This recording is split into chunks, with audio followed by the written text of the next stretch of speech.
Muy importante el informe de la comisión y también lo que han manifestado las diferentes delegaciones de las organizaciones deportivas que han hecho escuchar su voz en esta mañana, han hecho sugerencias, recomendaciones y aportes para enriquecer la ley.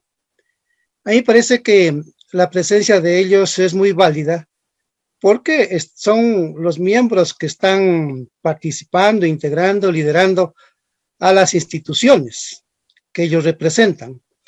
Y claro, el cumplir ese rol realmente enriquece el conocimiento porque las personas más indicadas para dar cuenta de la realidad institucional o de la realidad de cada institución son ellos.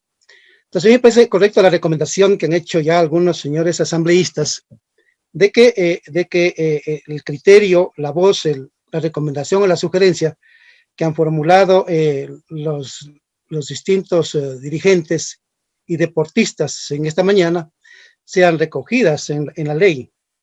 Ellos, por supuesto, una vez que ya tienen el proyecto de ley en sus manos, deberían hacer llegar sus observaciones para el segundo debate. Como todos sabemos, en el segundo debate ya lo que tiene que analizarse es lo que contiene cada uno de los artículos. Ya no hay cómo estar debatiendo asuntos de carácter general, ni divagando en el discurso, ¿no? Sino siendo precisos en el texto de la ley. Eso me parece muy importante que los señores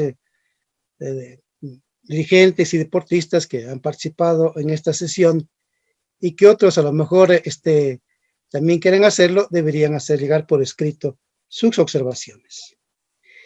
Un segundo aspecto de los proyectos de ley y cuando se transforman en ley.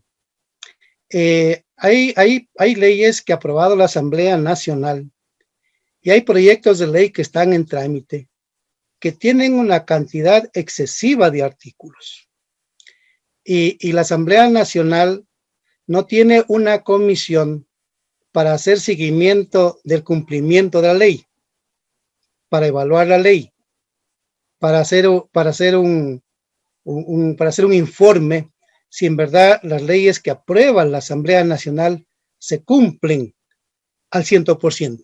Y sucede que en la realidad las leyes no se cumplen al 100%. Varias leyes, ¿no? Yo, por ejemplo, porque conozco, hay en el sector petrolero, en el seguro social, hay muchas de las disposiciones de las leyes, de estas leyes que no se cumplen.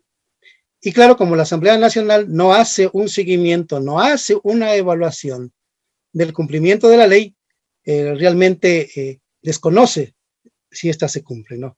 No existe una disposición en la ley orgánica de la función legislativa o que tenga alguna tarea, alguna de las comisiones de la función legislativa para que en verdad haga el seguimiento de las leyes. Es un vacío que existe en la legislatura y yo creo que es recomendable que a futuro se deba incorporar para realmente no legislar en vano.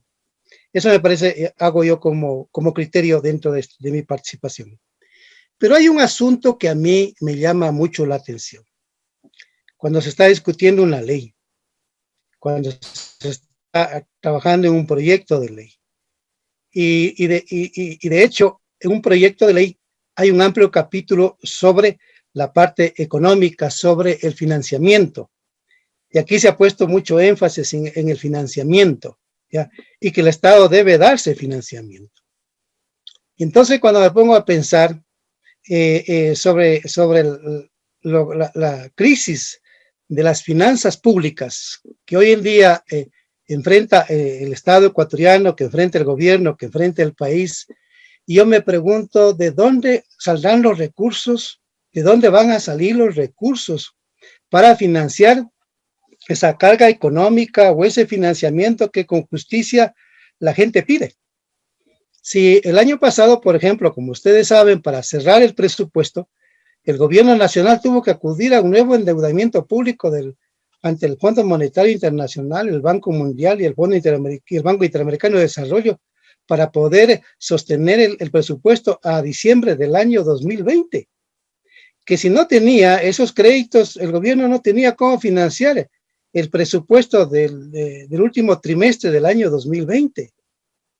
¿Ya? Entonces, y para el año 2021 tiene que seguir un poco en esa lógica.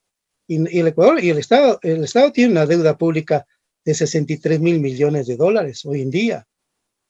Entonces, esa es la pregunta central: ¿de dónde va a tener el Estado recursos para financiar lo que contemplan las leyes? Lo que le piden al Estado que financie los requerimientos que se dan para cada institución o que le solicita, ya sean las instituciones públicas o las instituciones privadas, ¿no? Entonces yo creo que la Asamblea también debería, en estos meses que faltan, entrar a hacer análisis mucho más profundos para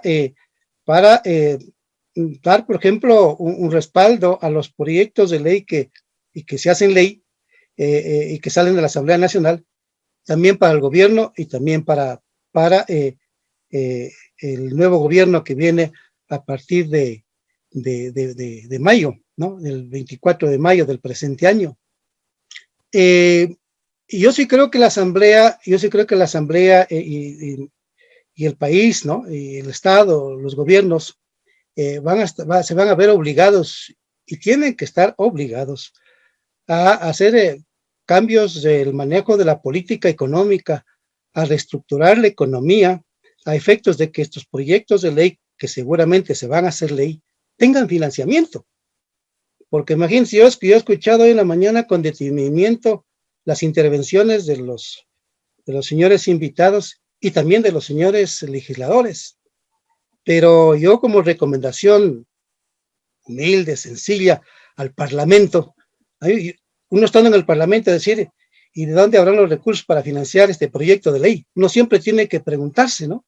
En la vida, lo que determina todo el sentido de la vida es la condición económica. Lo que determina todo el sentido de la vida de las personas es la condición económica, es la condición material. Entonces uno puede hablar bonitas cosas, puede decir muchas cosas, ¿no? Como las que hemos escuchado. Y digo, ¿y de dónde esto? ¿Y lo material y lo económico? ¿En dónde está? Entonces, realmente eso sí preocupa. Una socióloga inglesa, parafraseando a uno de los pensadores alemanes del siglo XIX, decía que la estructura económica de la sociedad determina todos sus demás aspectos, desde las relaciones sociales y las formas políticas hasta la ley, la moral y el conocimiento mismo. Entonces, en el Ecuador, las condiciones económicas, las condiciones materiales no están correctamente manejadas. Entonces, cuando observo el proyecto de ley y dicen que el Estado, por ejemplo, había uno de los planteamientos, inclusive en la intervención de uno de los invitados, que decía que el 5% de la tarifa de la telefonía celular, de la telefonía que estaba vigente para ellos, pero que ha sido suspendida, sugería de que se vuelva a restituir o pedía que se incorpore, por ejemplo, el 5% de la tarifa de la telefonía, entiendo también la telefonía celular, para poder financiar sus requerimientos económicos, su manejo presupuestario. La mayoría de ellas se han lamentado de que el presupuesto ha reducido al 50%, ¿ya? Entonces, ¿cómo van a funcionar esas instituciones si se ha reducido ese presupuesto y el Estado no tiene plata porque sus finanzas públicas están quebradas?